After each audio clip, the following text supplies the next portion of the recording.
بسم اللہ الرحمن الرحیم۔ السلام علیکم۔ آج انشاءاللہ اس ویڈیو میں ہم نذیر اکبر آبادی کی ایک مشہور نظم بنجارنامہ کی تشریح اور خلاصہ پڑھیں گے۔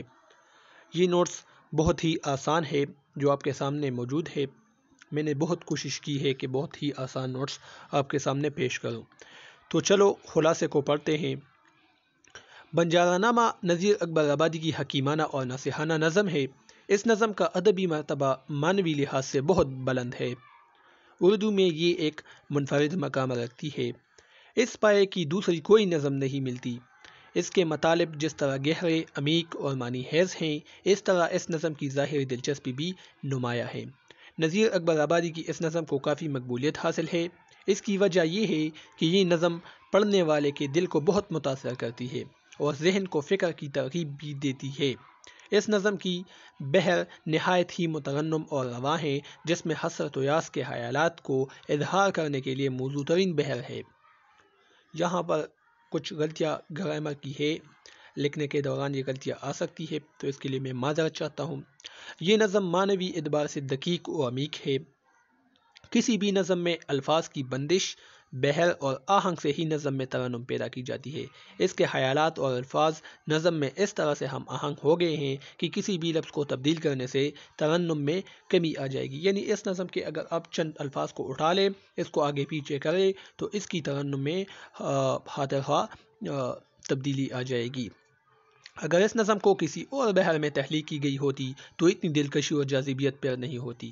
نذیر کا نام دہلی اسکول کی نمائندگی کرنے والے شعراء میں اہمیت کا حامل ہے۔ دنیا کی بے ثباتی کو صداقت، راستگوئی، سادگی، سلاست اور روانی کے ساتھ نذیر اکبر آبادی نے اپنی نظم نگاری کے ذریعے پیش کیا ہے۔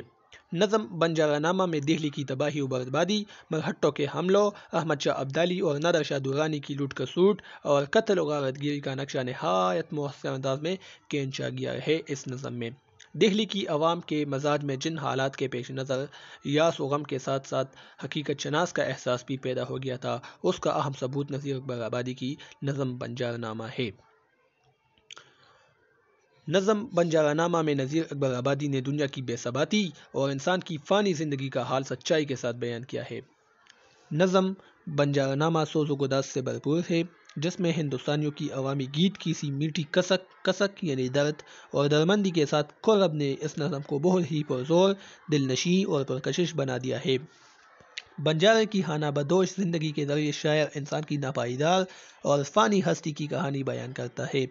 جو الفاظ اظہار خیال اور مرقع کشی کے لیے نظم میں استعمال کیے گئے ہیں وہ موزوں، سلیس اور مناسب ہے۔ اس سے اس بات کا بخوبی اندازہ ہو جاتا ہے کہ نذیر اکبر آبادی کو الفاظ اور خیالات کو نظم کرنے میں قدرت و کمال حاصل تھا۔ بنجارنامہ 18ویں صدی کے ہندوستانی شاعر نذیر اکبر آبادی کی لکھی ہوئی ایک مشہور نظم ہے۔ اس نظم کا بنیادی پیغام یہ ہے کہ دنیا کی کامیابیوں پر فخر کرنا بیوقوفی ہے، کیونکہ انسان کے حالات پلک جھپکتے ہی بدل سکتے ہیں۔ دولت اور خوشحالی ایسی چیزیں ہیں جو آتی جاتی رہتی ہیں، لیکن موت ایک یقینی سچائی ہے جو کہ کسی نہ کسی موقع پر ہر انسان کے ساتھ ہوتا ہے اور ہر انسان کو موت کا ذائقہ چکھنا ہے۔ یہ نظم برصغیر پاک و ہند کے بہت سے حصوں میں تیزی سے مقبول ہو گئی اور اس کی شہرت تقریباً 2 صدیوں تک قائم رہی۔ اگرچہ اس کی زبان مقامی اور سادہ ہے، اس میں موجود تصاویر اور منظر کشی اس قدر دلکش ہے کہ یہ ایک گیت بن گئی ہے۔ کئی ہزار سالوں کی تعلیمات کا خلاصہ اس میں بنجارہ کا کردار موت کی طرف اشارہ کر رہا ہے۔ جس طرح کوئی بھی یہ نہیں بتا سکتا کہ بنجارہ اپنا سارا سامان لاد کر کب ایک جگہ سے دوسری جگہ نکل جاتا ہے، اسی طرح موت کسی بھی وقت آ سکتی ہے۔ ٹھیک ہے، تو یہ اس کا ایک خلاصہ تھا اور یہ ایک بند آپ کے سامنے میں نے پیش کیا ہے۔ نذیر اکبر آبادی کی ایک نظم ہے۔ ٹک حرس و ہوا کو چھوڑ میاں مت دے سبدے زفیر میرا، قزاق اجل کا لوٹے ہے دن رات بجا کر نہ کھارا، کیا بدیا بینسا بیل شتر، کیا گو میں پلا سر بارہ، کیا گیہوں چاول موٹ مٹر، کیا آگ دھواں اور انگارہ، سب ٹاٹ پڑا رہ جاوے گا جب لاد چلے گا بنجارہ۔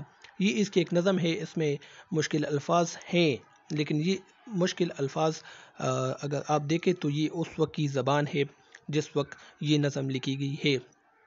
ٹھیک ہے، جب آپ اس کو ڈکشنری میں اس کو سرچ کریں گے تو آپ کو پتہ چل جائے گا، ان الفاظ کے معنی آپ پر ظاہر ہو جائیں گے۔